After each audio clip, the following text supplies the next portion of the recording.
Hi guys, welcome to my YouTube channel again. जैसा कि हमने लास्ट सेशन में पढ़ा था कि हमने एट्रीब्यूट का यूज़ क्यों किया था और उसका क्यों करना पड़ता है हमें अपनी चीज़ों को वेरीफाई करने के लिए। आज के सेशन में पढ़ेंगे हम कि हम मोबाइल के गेस्चर्स कैसे परफॉर्म कर सकते हैं। मोबाइल के गेस्चर्स क्या होते हैं बेसिकली, जब भी हम कोई भी ऐप को, चाहे वो एंड्रॉयड है चाहे वो आईओएस है, किसी भी ऐप की टेस्टिंग करते हैं या किसी भी ऐप को यूज़ करते हैं तो बेसिकली हमें कुछ ऐसी चीज़ें भी उसमें परफॉर्म करनी पड़ती है जिसके थ्रू जिस तक पहुंचने के लिए हमें स्क्रॉल करना पड़ता है। कभी कभी हमें स्वाइप्स भी करने पड़ते हैं। तो ये सब चीज़ें जो है हमें अपनी एप्लीकेशन में, मोबाइल एप्लीकेशन में परफॉर्म करनी पड़ती है। तो इन्हें ही बोलते हैं मोबाइल के गेस्चर्स, जिसमें सबसे कॉमन गेस्चर है स्क्रॉल करना। तो कोई भी ऐसी आप ऐप उठा लो जिसको आप यूज़ कर रहे हो अपने रियल लाइफ में, तो उसमें ऐसा कोई ना कोई मॉड्यूल ज़रूर होगा जिसमें आपको स्क्रॉल करके कुछ चीज़ों को सिलेक्ट करना पड़ता है। तो वो हम एपीएम के थ्रू कैसे कर सकते हैं, हम उसको इस सेशन में पढ़ेंगे। तो चलिए स्टार्ट करते हैं। स्क्रॉल परफॉर्म करवाने के लिए एपीएम में हम यूज़ करते हैं यूआई ऑटोमेटर का। बेसिकली यूआई ऑटोमेटर है क्या? ये यूआई टेस्टिंग फ्रेमवर्क है जो किसके लिए सूटेबल होता है, फंक्शनल यूआई टेस्टिंग के लिए, हमारी एप्लीकेशंस के। और हम ये भी कह सकते हैं कि एपीएम जो है वो इसी का यूज़ करती है, यूआई ऑटोमेटर फ्रेमवर्क का ही यूज़ करती है अपने एंड्रॉयड टेस्टिंग के लिए। तो उसके लिए हम पहले कुछ ऐसा देख लेते हैं जहाँ पे हमें स्क्रॉल परफॉर्म करवाना पड़ेगा। Let us check the example. अगर मैं, मेरी जो डेमो ऐप है, इसमें अगर मैं बैक जाऊँ तो आप देखो, अगर मैं किसी भी ऑप्शंस पे क्लिक करती हूँ, जैसे मैं यहाँ इस ऐप को अपनी ओपन करती हूँ, मैं व्यूज़ पे क्लिक करती हूँ, तो इस पे क्लिक करने के बाद आप देख सकते हैं कि अगर मुझे ये पर्टिकुलर क्या होता है, जो स्क्रीन हमें विजिबल होती है वो मोबाइल का व्यू होती है कि इस व्यू में हमें इतने ही एलिमेंट विजिबल हैं। तो अगर मुझे कोई ऐसा एलिमेंट पे क्लिक करवाना है यहाँ पे जो व्यू से बाहर की तरफ है, तो उसके लिए हमें क्या करना पड़ता है, स्क्रॉल परफॉर्म करवाना पड़ता है। देखो, अगर मुझे यहाँ वेब व्यू पे क्लिक करवाना है तो मुझे पहले क्या करना पड़ेगा, मुझे स्क्रॉल डाउन करना पड़ेगा, उसके बाद ही मैं इस वेब व्यू एलिमेंट पे क्लिक करवा सकती हूँ। तो आज के सेशन में इसी का एग्जाम्पल लेते हैं कि मुझे वेब व्यू पे क्लिक करवाना है और स्क्रॉल को परफॉर्म करवाना है। तो उसके लिए हम क्या करेंगे, उसके लिए हम पहले इस एलिमेंट को फाइंड करेंगे, व्यूज़ को। ये हमने बहुत बार देख रखा है कि हमने कैसे फाइंड कर रखा है। तो हम सबसे पहले क्या करेंगे, हम लॉन्च करेंगे अपनी ऐप को।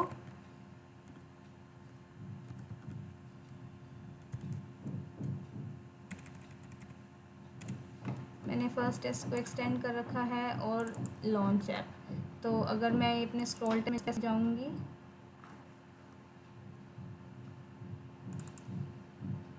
तो यहाँ पे मैंने लॉन्च का फंक्शन कॉल किया। सो लाइन नंबर 14 मेरा रिस्पॉन्सिबल होगा एप्लीकेशन को लॉन्च करवाने के लिए।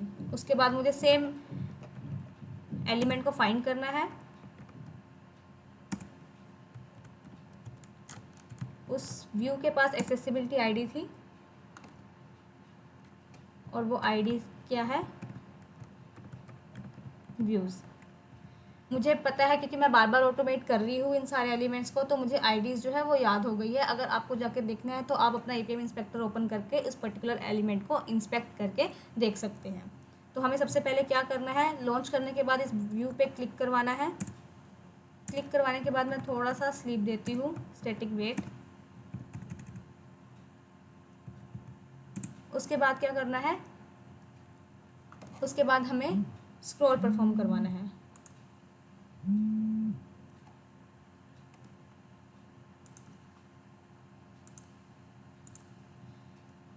तो हमें पता है कि हमें जब भी व्यू पे क्लिक करवा लेना है, उसके बाद मुझे स्क्रॉल को परफॉर्म करवाना है दूसरे एलिमेंट तक रीच करने के लिए। मतलब इस वेब व्यू एलिमेंट तक पहुंचने के लिए, रीच करने के लिए मुझे क्या परफॉर्म करवाना है, स्क्रॉल परफॉर्म करवाना है।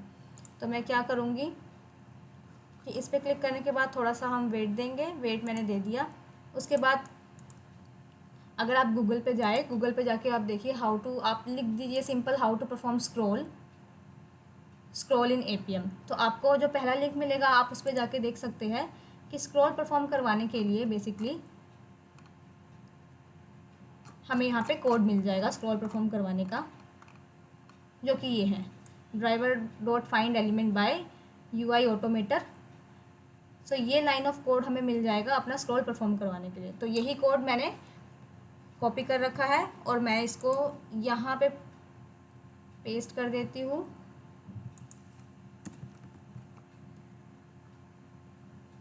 तो ये बेसिकली क्या है, एंड्रॉयड UI ऑटोमेटर जो है फ्रेमवर्क है, इसमें हमारे UI स्क्रॉलेबल ये सब क्लासेस है जो हमारा स्क्रॉल परफॉर्म करने के लिए हेल्प करती है। तो ये UI स्क्रॉलेबल परफॉर्म करेगी, सेलेक्ट करेगी, स्क्रॉल करेगी, उसके बाद कहाँ तक स्क्रॉल हमें परफॉर्म करवाना है। तो बेसिकली हमें जो एलिमेंट्स, जिस एलिमेंट पे क्लिक करवाना है हमें वहाँ तक स्क्रॉल परफॉर्म करवाना है। तो उसके लिए क्या होता है, ये कहाँ तक स्क्रॉल परफॉर्म करवाती है एलिमेंट का, जहाँ तक हमें उस एलिमेंट का टेक्स्ट मिलता है। तो मुझे पता है कि मेरा एलिमेंट बेसिकली है कौन सा, वेब व्यू का एलिमेंट है जिस पे मुझे क्लिक करवाना है। तो मैं क्या करूँगी, मैं वेब व्यू का एलिमेंट का टेक्स्ट यहाँ पे मैंने दिया है और उसके बाद मैं यहीं तक स्क्रॉल इनटू व्यू, मतलब मैं अपने स्क्रॉल यहीं तक परफॉर्म करवा रही हूँ, उसके बाद मुझे ये क्लिक करना है।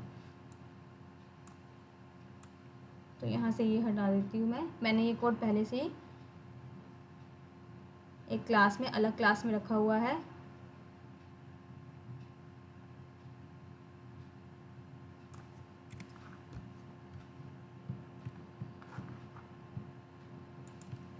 तो इस क्लास में मैंने ऑलरेडी स्क्रॉल को रखा हुआ है और इस मेथड को मैंने थोड़ा सा, इस लाइन को मैंने एक मेथड क्रिएट कर रखा है, स्क्रॉल टू द एलिमेंट। और मैंने इस सेम लाइन को जो मैंने वहाँ गूगल से कॉपी की थी, इस लाइन को मैंने थोड़ा सा डायनेमिक बनाया है, इस कोड को मैंने थोड़ा सा डायनेमिक बनाया है। मैंने इस मेथड में एक आर्ग्यूमेंट पास करवाया है जिसमें मुझे पता है कि मुझे वहाँ पे कहाँ तक परफॉर्म करवाना है स्क्रॉल, जिस एलिमेंट तक मुझे पहुँचना है। तो उसके लिए मुझे उसका टेक्स्ट देना है। तो मैंने इस पर्टिकुलर मेथड में जो मैंने खुद से क्रिएट किया है उसमें मैंने एक स्ट्रिंग पास की है एज अ आर्ग्यूमेंट, जिसका मैंने नेम दे दिया है एलिमेंट नेम, और उस एलिमेंट को मैंने यहाँ पे कॉन्कैटिनेट कर दिया है। तो अब क्या होगा, वो पर्टिकुलर कोड तो स्टैटिक था, वो सिर्फ एक एलिमेंट के लिए चलता। तो मैंने ये मेथड ऐसा क्रिएट किया है कि मुझे अगर अब नेक्स्ट टाइम किसी और स्क्रीन पे भी स्क्रॉल परफॉर्म करवाना है तो मैं सिंपल इस मेथड को कॉल करके, इसके मेथड को कॉल करते टाइम मैं इसके आर्ग्यूमेंट में टेक्स्ट पास करूँगी, जिस पर्टिकुलर एलिमेंट के टेक्स्ट तक मुझे स्क्रॉल परफॉर्म करवाना है, तो ये अपने आप स्क्रॉल जो है परफॉर्म करेगा। तो इस मेथड का यूज़ करते हैं जो मैंने क्रिएट किया है अपनी क्लास में। तो मैं क्या करूँगी, मैंने ये मेथड कॉल किया। अब वो बोल रहा है कि मुझे यहाँ पे स्ट्रिंग प्रोवाइड करनी है। मुझे पता है कि मेरे एलिमेंट का नेम क्या है, जिस तक मुझे पहुँचना है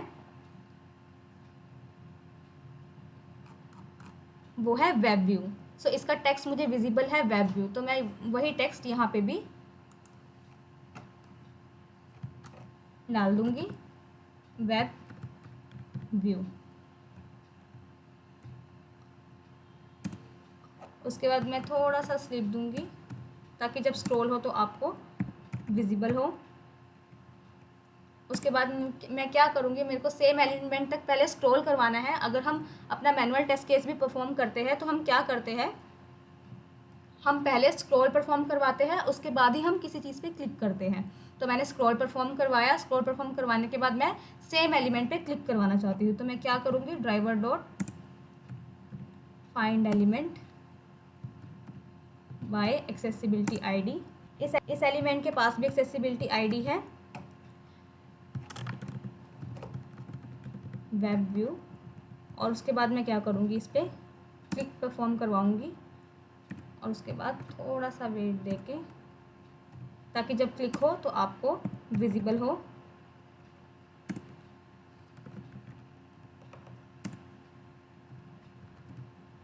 ऐप को क्लोज कर देंगे।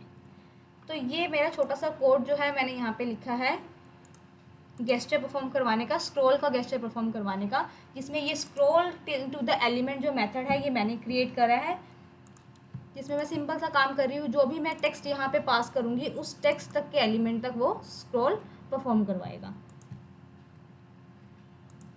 तो इसको रन करते हैं और देखते हैं कि ये वर्क कर रहा है या नहीं। मैंने रन स्टार्ट किया।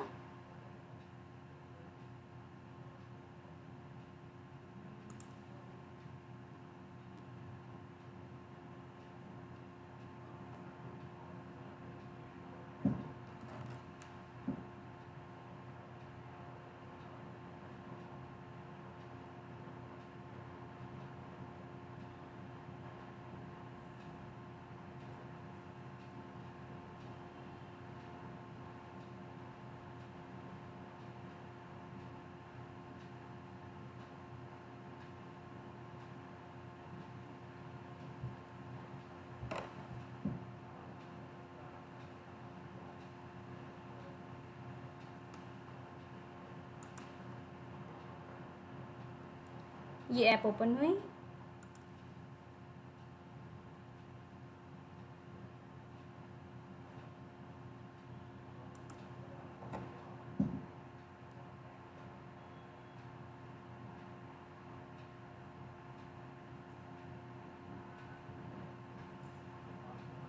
व्यूज़ पे क्लिक हुआ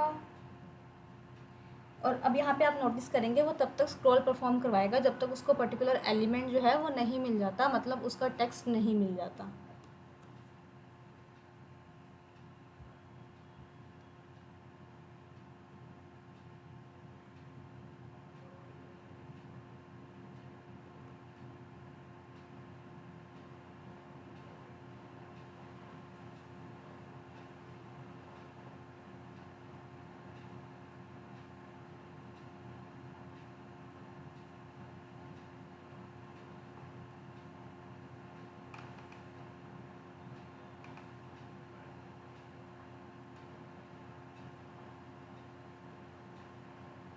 सी, अब उसको एलिमेंट मिल चुका है, जो मेरा एलिमेंट था लास्ट वेब व्यू, अब वो इस पर क्लिक करवाएगा।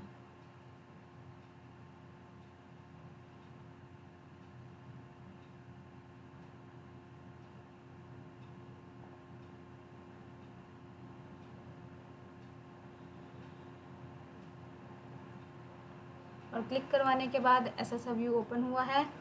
उसके बाद मेरी ऐप जो है वो क्लोज हो गई।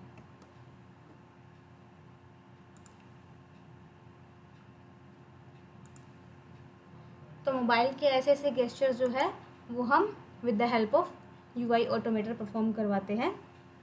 इस सेशन में इतना ही। नेक्स्ट सेशन में हम देखेंगे कि वेब व्यूज़ क्या होते हैं और हम उस पर वर्क कैसे करते हैं। So thank you guys. अगर आपके कोई भी क्वेश्चंस हो या क्वेरीज हो आप कमेंट बॉक्स में उसको डाल दीजिएगा, मैं उसका रिप्लाई करूँगी।